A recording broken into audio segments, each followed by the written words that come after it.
Olá a todos, o meu nome é Rafael Casati, eu sou paleontólogo e estou aqui hoje para falar para vocês um pouco sobre a paleontologia, né?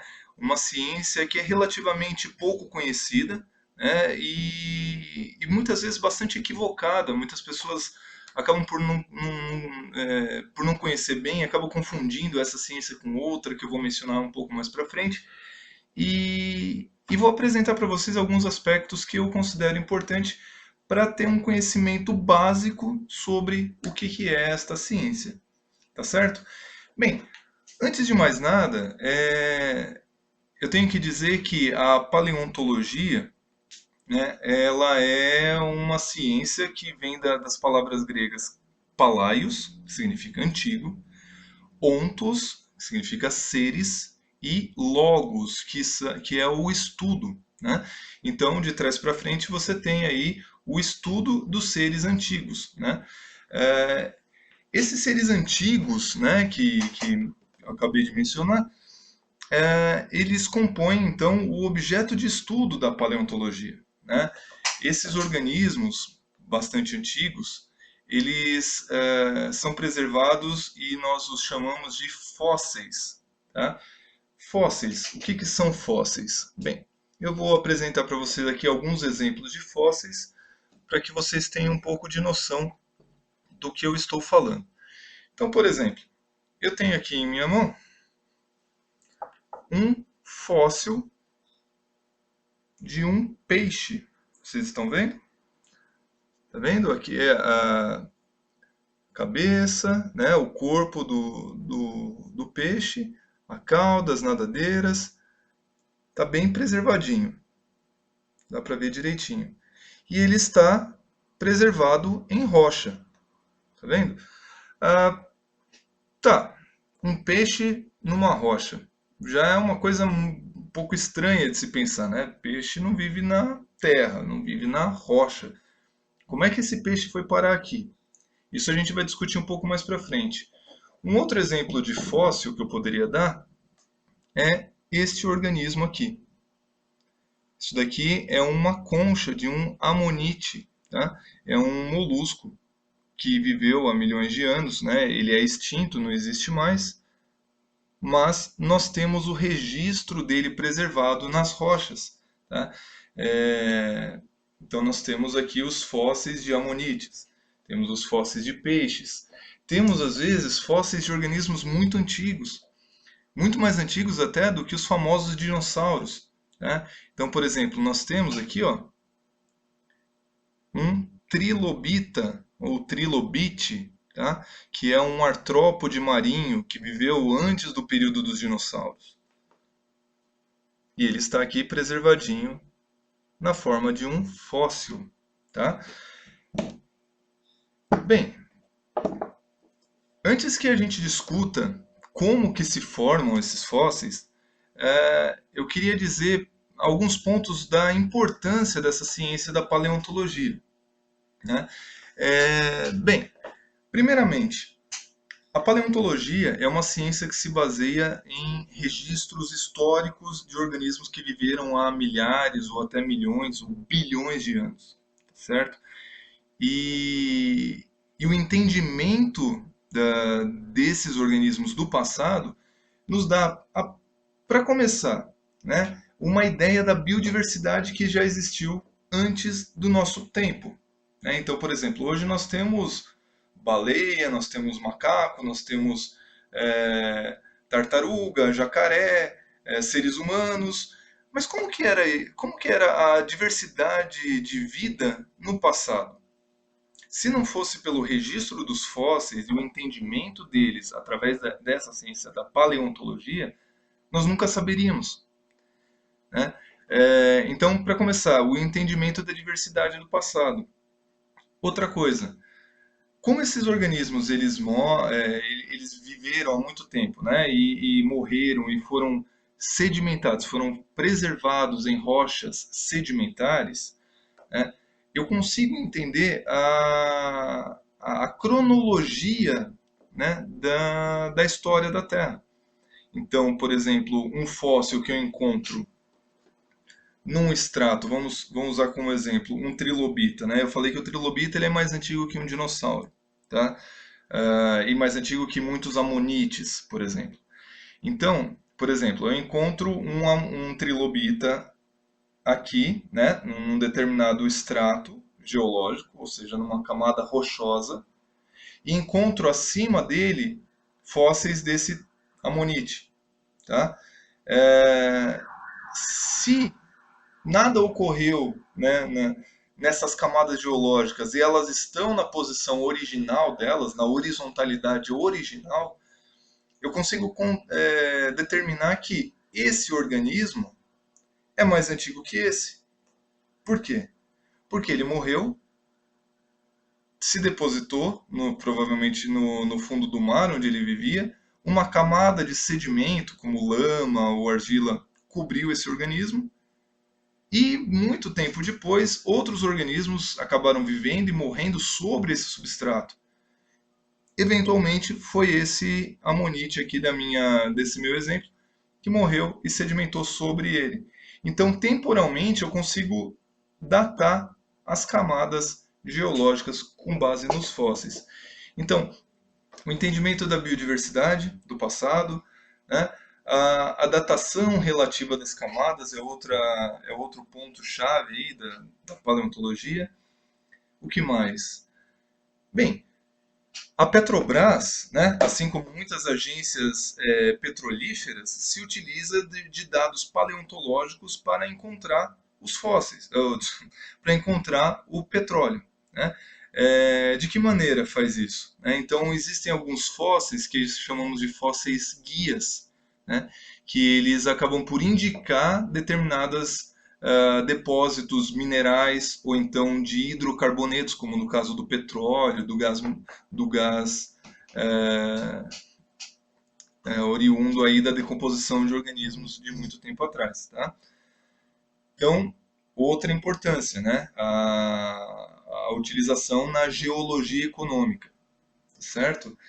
Bom, não podemos esquecer que se os organismos são depositados temporalmente, né, e os mais antigos estão abaixo dos mais novos, e se eu comparar a morfologia desses organismos ao longo de um perfil geológico, eu consigo constatar que possam existir, né,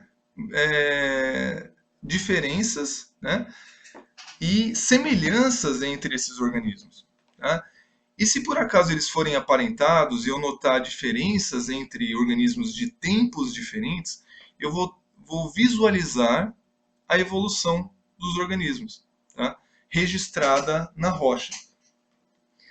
Eu não consigo acompanhar a evolução em tempo real dos fósseis. Fósseis eles funcionam como fotografias e não como um filme. Então, se eu olho uma fotografia que é mais antiga do que uma nova e há uma diferença entre o que foi tirado aqui, né, uma foto que foi tirada aqui, uma foto que foi tirada aqui, eu vou constatar que houve uma evolução, né, uma mudança morfológica ao longo do tempo. Então, os fósseis eles também são utilizados para comprovar a evolução das espécies, tá certo? Então, vocês estão vendo, existem inúmeras aplicações da paleontologia, né? Então ela é uma ciência bastante importante, tá certo? Bem, como eu falei, o objeto de estudo da paleontologia são os fósseis, né? Que vem do latim fossilis, que significa extraído da rocha ou escavado, tá? É, E eu havia mencionado que esses organismos estão preservados em rocha, né? No caso, é a rocha sedimentar, que é a rocha formada pela deposição de sedimento e sua posterior compactação, né? E a formação de um material compacto, que no caso é a rocha sedimentar. Ela pode ser um arenito, um argilito, né? Um calcário, tá certo? Bom, agora, como é que se formam esses fósseis? Basta o organismo morrer e ser enterrado e pronto, acabou? Não. Né? Para começar, existem algumas peculiaridades, né, que facilitam ou pioram a preservação dos organismos. né? Nem tudo que morre se preserva, para começar. Tá? Então, se por acaso tudo que morresse estaria preservado hoje em dia, nós teríamos aí uma linearidade temporal incrível.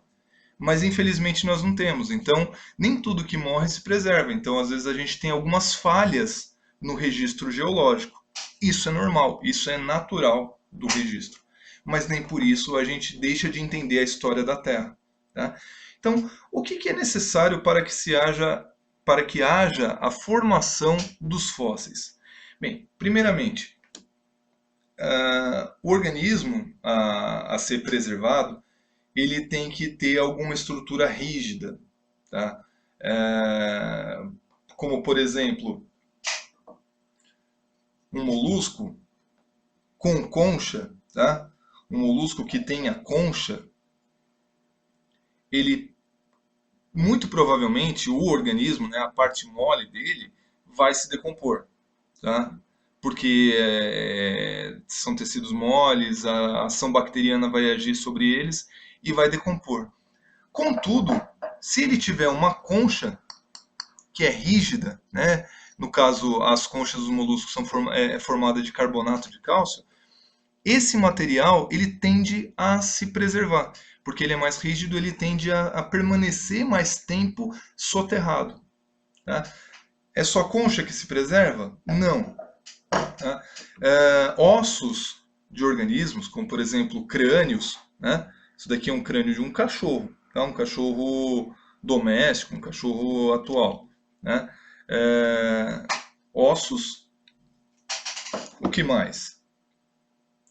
Ah, os dentes também, que são estruturas bastante rígidas. Eventualmente garras, unhas, tá? Carapaças de organismos como artrópodes, né? Então você pode pensar em crustáceos, aracnídeos, insetos, tá? Como por exemplo uma carapaça de besouro, que é um exoesqueleto. Essas estruturas são rígidas e tendem a preservar, a serem preservadas. Muito bem, então você tem um esqueleto rígido, ótimo, um passo bacana para ser um futuro fóssil. Mas basta morrer e ser enterrado para ser chamado de fóssil? Não, né? Porque organismos enterrados, chamados organismos que morrem e são soterrados, eles muitas vezes deixam de existir por conta da química do ambiente. Às vezes existem líquidos com uma acidez elevada que acaba por decompor inclusive conchas, né? Inclusive material duro. Então, às vezes, né, em condições especiais, ou seja, se eu tiver um ambiente com baixa oxigenação, ajuda bastante, porque aí eu não tenho bactéria decompondo. Se eu tiver um ambiente alcalino, né, que não tem acidez para decompor o esqueleto, ajuda também.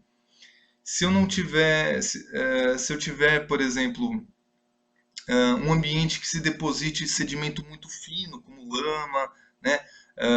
Isso daí tende a preservar mais do que um material mais grosso, porque ele tende a penetrar mais nos poros aí do osso, por exemplo, de um tronco de árvore, e aí preservar. Tá?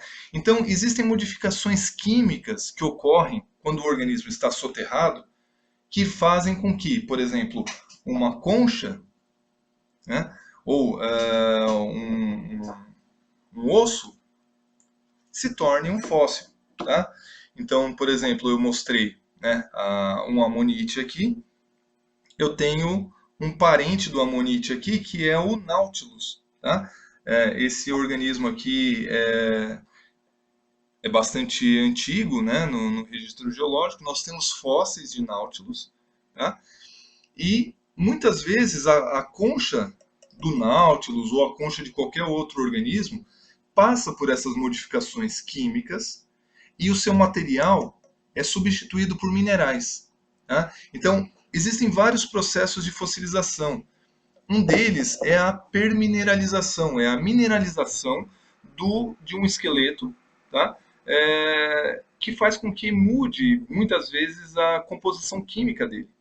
Então, por exemplo, eu posso ter uma concha, né, um fóssil de um amonite, tá certo? Você olha aqui, é por fora um aspecto mais rugoso, mas se eu fizer um corte e polir esse material, o que eu vou encontrar? Todas as camadas internas dessa concha, tá vendo? Que foi toda preenchida por sedimento. Tá? Então, esse preenchimento de sedimento tende a fazer com que esse material seja substituído, né? E seja mineralizado, e então nós temos a formação de um fóssil. Tá? Existem diversos processos, como eu mencionei. A permineralização é um, mas também existe a incrustação, que é muito comum em material oriundo de caverna, né? Então, por vezes, você tem o recobrimento de um esqueleto, o recobrimento de uma concha, por camada de carbonato de cálcio. Tá vendo? Isso daqui é uma concha e ela está recoberta por carbonato de cálcio. Tá? Então, é um outro tipo de fossilização. Você tem a incarbonização, que é muito comum também em insetos, tá? Em folhas, tá certo? Fósseis vegetais normalmente são incarbonizados ou silicificados, né? Permineralizados com sílica. Tá? Então, existem assim diversos processos na natureza que fazem com que um esqueleto deixe de ser um esqueleto e passe a ser um fóssil. Tá? Mas basicamente é a transformação deste esqueleto em algo mais rígido, normalmente aí substituído por um mineral como a sílica, ou como carbonato de cálcio, ou pirita, que é o sulfeto de ferro. Enfim, muitos processos aí que acabam por formar um organismo em um fóssil. Tá? Bom, sabemos disso hoje, né? Que fósseis são remanescentes de organismos pré-históricos. Mas nem sempre esses fósseis foram vistos dessa maneira. Né? Os próprios amonites, que eu tanto menciono, né? Você está vendo que ele tem um formato aí enroladinho. Né? Os amonites eram atribuídos, né, na Idade Média, a serpentes que foram decapitadas. Então você está vendo aqui só o corpinho dela e petrificadas. Né? Isso daí foi a Santa Hilda, lá da Inglaterra, que na época da construção da abadia de Whitby, ela expulsou as serpentes do local, né, decapitando-as e transformando-as em pedra. Então, era essa explicação que se dava na época para o aparecimento desse tipo de estrutura. Né? Que é? Como que eu vou explicar isso daqui? Né? Na época era explicado dessa maneira. Uma outra explicação que se dava, né, que falava que isso daqui eram os chifres de Amon, né? Amon, um deus aí da mitologia, se não me engano, egípcia, tinha chifres enrolados, assim, parecidos com de carneiro. E esses daqui eram os chifres de Amon. Daí que vem o nome Amonite, né? Mas hoje sabemos que isso daqui, na verdade, são remanescentes de moluscos que viveram há muito tempo. Uma outra coisa que é interessante, né? Esses organismos aqui, ou melhor, esses fósseis aqui, né? São dentes, acredite se quiser, está em tamanho real, dente de tubarão. Tá? É o maior tubarão que já existiu no planeta, é o Carcharodon megalodon. Né? Só que no passado eram chamados de línguas de pedra. Ninguém sabia explicar como que se dava a formação dessa estrutura, e falava que era língua de pedra. Hoje a gente sabe que isso daqui é um dente de um tubarão pré-histórico. Tinha muitos mitos associados aos fósseis, como os casco do diabo, dedão do diabo, né? Que é isso daqui. Se você olha assim de lado, ele parece um casco de bode, né? Que muitas vezes o diabo é representado como tendo o pé de bode. Esse daqui, na verdade, é um outro bivalve, um outro molusco. Né? Hoje sabemos qual que é a origem desses organismos, mas no passado as explicações eram um pouco mais fantasiosas. Muitas vezes eram relacionadas a algo é, que se conhecia de algum texto religioso, né? Muitas vezes alguma menção, alguma comparação com algo da Bíblia, né? Então, por exemplo, falou do diabo, falou aí das cobras que a santa aí que petrificou e tudo mais. E um mito muito comum e associado à origem dos fósseis é o próprio dilúvio bíblico. Aquele dilúvio lá, aquela história da Arca de Noé, né, que o planeta foi inundado e aí muitos organismos morreram e aí você teria então o registro dos fósseis.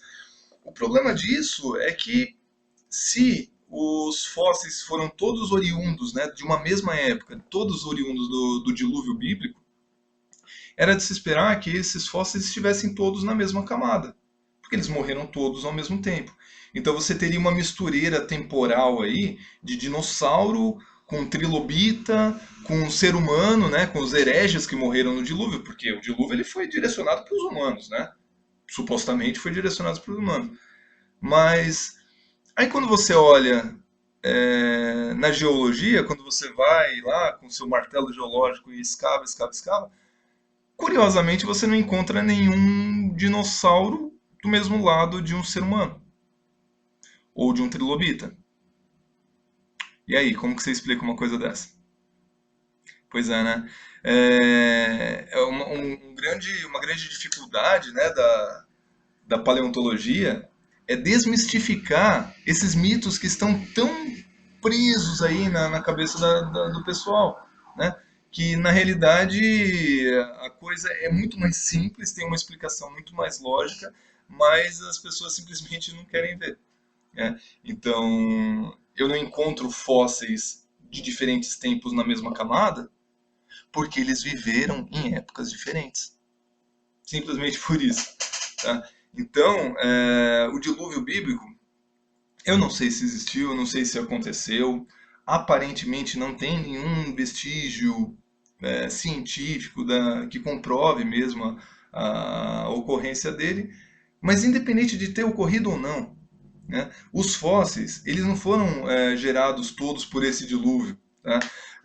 Inclusive Leonardo da Vinci ele fez um cálculo, ele viu que 40 dias seria pouco tempo para que fósseis, né, para que conchas que estariam no estrato muito lá de baixo fossem arrastadas no alto da montanha, porque o Leonardo da Vinci, além de pintor, escultor e um monte de outras coisas, arquiteto, anatomista, ele era paleontólogo nas horas vagas. E, e ele encontrou fósseis de conchas no alto das montanhas. Aí ele viu que não daria tempo, aqueles 40 dias do dilúvio era pouco tempo para explicar a formação aí então desse registro fóssil, tá certo? Então, fósseis são estruturas naturais resultantes aí da morte de organismos, né, que um dia estiveram aqui no planeta, tá certo? Bom, agora, como é que se torna, ou melhor, como que se forma um paleontólogo no Brasil? Tá? Eu mencionei, eu sou paleontólogo, né? Muitas pessoas confundem a paleontologia com uma outra ciência, né? A arqueologia.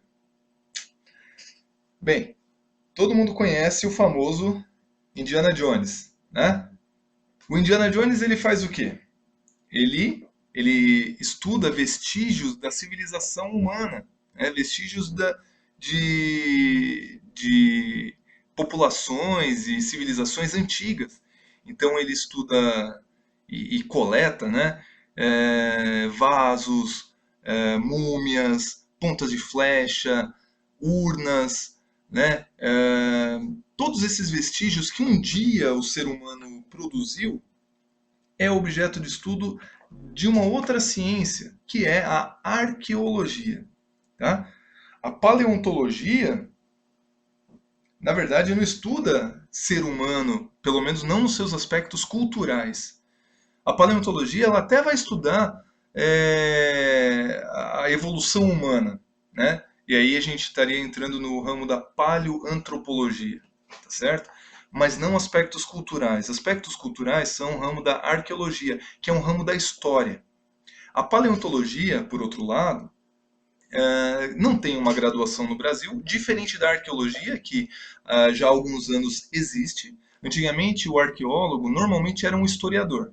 Ele se formava em história e fazia aí um mestrado, doutorado em arqueologia, né? A paleontologia não.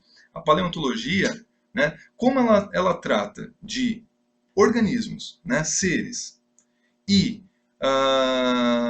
rochas, tá? Então ela tem um pé em duas ciências, né? Um pé na biologia e um pé na geologia, tá certo? Então, como não existe graduação em paleontologia, normalmente um paleontólogo ou é biólogo ou é geólogo. E aí depois na pós-graduação, né, no mestrado, no doutorado enfim, ele se torna, né, ele se especializa na paleontologia. No meu caso, eu sou biólogo, eu me formei em biologia e fiz o meu mestrado em paleontologia. Tá? Ah, bem, eu acredito que o que eu tinha para falar para vocês era isso, né? É, provavelmente ficaram muitas lacunas sobre a ciência, mas eu acho que eu consegui falar de alguns pontos principais. Então, o que é a paleontologia, né? O que ela estuda, como se formam os fósseis, a importância da paleontologia e como se tornar um paleontólogo. Tá certo? Então, quero agradecer aí a todos e um abraço.